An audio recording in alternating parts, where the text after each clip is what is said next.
Hey, all you wiretappers. Good to be back here in the studio of Gangland Wire. This is a little extra I'm going to throw in here. I did this interview with Scott Deach about Jerry Katina, and I got a lot of comments, a lot of reactions to that show, a lot of New Jersey mob fans, Genovese mob fans out there. Guy named Carmine something. He had some other numbers after his name. Carmine commented that I should do a show on Louis Streaky Gatto.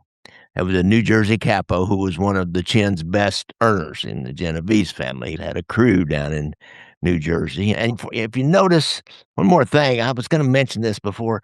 I got a new hat. Now, check this out. Hope you can see that. Got the Gangland Wire insignia on it. Now, this is my official Gangland Wire hat. Louis Streaky Gatto, the New Jersey Crime Commission report in May 2004 reported that the Genovese family maintained 5 crews headquartered in New Jersey. Each was overseen by a capo, of course, and each of the 4 New York-based crews, this is right out of The Sopranos, about 40 soldiers and more than 400 criminal associates who were active in New Jersey. They reported that the family operated in the northern New Jersey counties of Hudson, Essex, Union, Bergen, and Passaic County. They also had gained strength in Middlesex, Monmouth, and Ocean counties. Ocean, is that down in Atlantic City? I don't have a map in front of me, so I'm not sure. The crime report stated that the Genovese family controlled the largest bookmaking and loan sharking rings in the New York, New Jersey metropolitan area, and the family maintained a strong influence on the Port Newark, Elizabeth, and Hudson County waterfronts.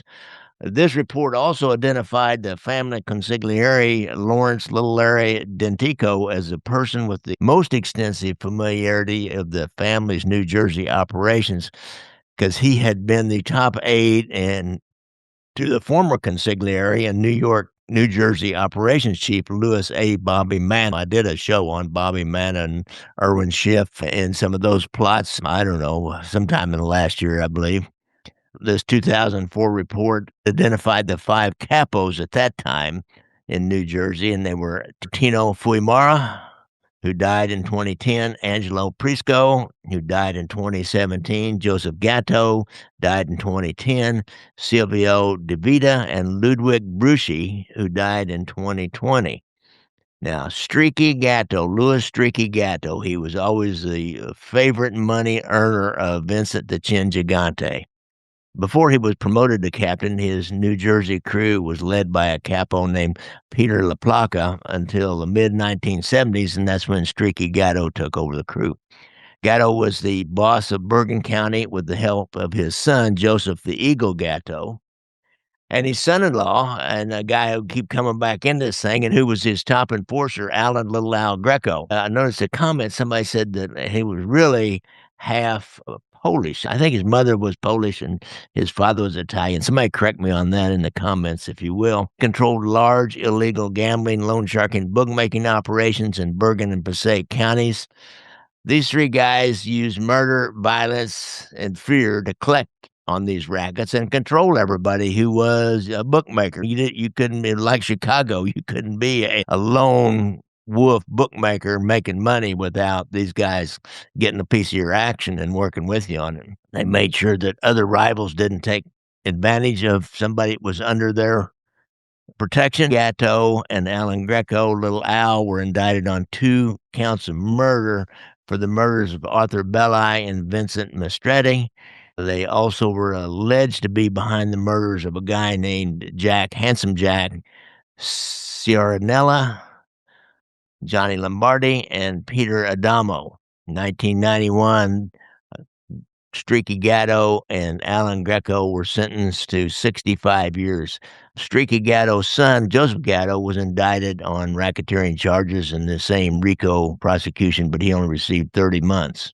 There was an appeal to that trial, and we learned a little bit about their brazen intimidation tactics, how it works. There's a guy named Robert Belli whose brother they'd had a gambling operation. His brother, Arthur Belli, was one of the persons in that RICO case that was murdered by Streaky Gatto. They called on Robert Belli to testify about the extortionate takeover of their gambling business. And he said that little Al Grecco once told him, he said, things are going to be different now. And then shortly after that, Robert Belli's hot dog truck was blown up and he was beaten by two men with baseball bats. Typical mob extortionist takeovers of a small-time gambler, a bookie, a guy that had his own book of business, his own customers. As a result, he just gave it up. But he also testified that Belli disappeared, and now we're in trial for Belli being murdered by Streaky Gatto. They planned on returning to the business just before he disappeared. Now, in cross-examination, it turns out that he had been spoken to by somebody in the Gatto families, because he all of a sudden starts agreeing with all the defense counsel's suggestions. First of all, that the prosecutor had paid him and pressured him, and all the local police and prosecutors involved in the case were corrupt. I'll redirect. The prosecutor tries to show that Belli had become hostile to government and accommodating to the defense because he'd been intimidated. They asked Belli about a guy named Frank Sesta, who was known as Mo Brown. We'll refer to him as Mo Brown. He was always known as Mo Brown. Belli stated that after defense investigators, Gatto's lawyers and their investigators handed him into a meeting with the defense counsel, Mo Brown showed up and wanted to take him to the meeting. And then when he wouldn't go with Mo Brown, Brown tried to pressure him into letting one of his associates drive him to this meeting and again to a pretrial hearing. He wouldn't do it. He knew better than that. He took a ride with a government investigator. He did have to go meet with the defense counsel, of course. Anybody that's going to be a witness against you, they have to make them available to the defense investigators and defense counsel, in order to do a deposition or just listen to see what they got to say. He said Brown approached him and told him about a job interview, said he'd take him to the job interview just before he testified at trial.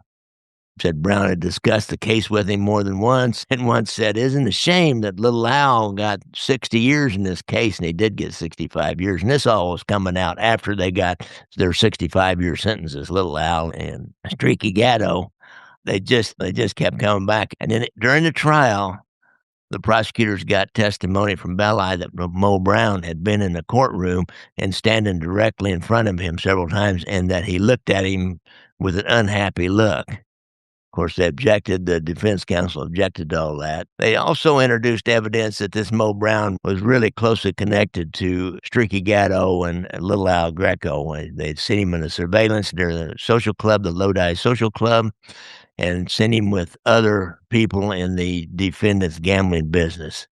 They also had a tape of a conversation between Louis Gratto Jr., Streaky Gatto's son, and little Al Grecco, talking about Mo Brown, that they were real familiar with him. So they connected Mo Brown to the Gattos and to little Al Grecco, and then showed how he was then in court and was given the witness, the evil eye, the Malokia, I think they call it, something like that was in The Godfather, and that he had tried to befriend the guy before he testified and told him about a job and tried to give him rides different places. They even mentioned that how they asked the witness Belli about 3 occasions during the trial when Al Grecco had given him a look.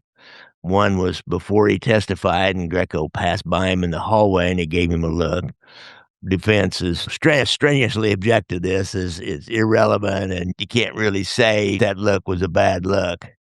The defense counsel strenuously objected to these points, but it was overruled. Second look came when Belli was in the back of the courtroom waiting to testify, and little Al Grecco just turned his chair around just to give him a look. And the third time was when Grecco stood up and then turned around and looked at Belli during the sidebar while Belli was on the stand. Prosecutor then asked Belli if Grecco had ever looked at him that way before, and Belli said, well, he had.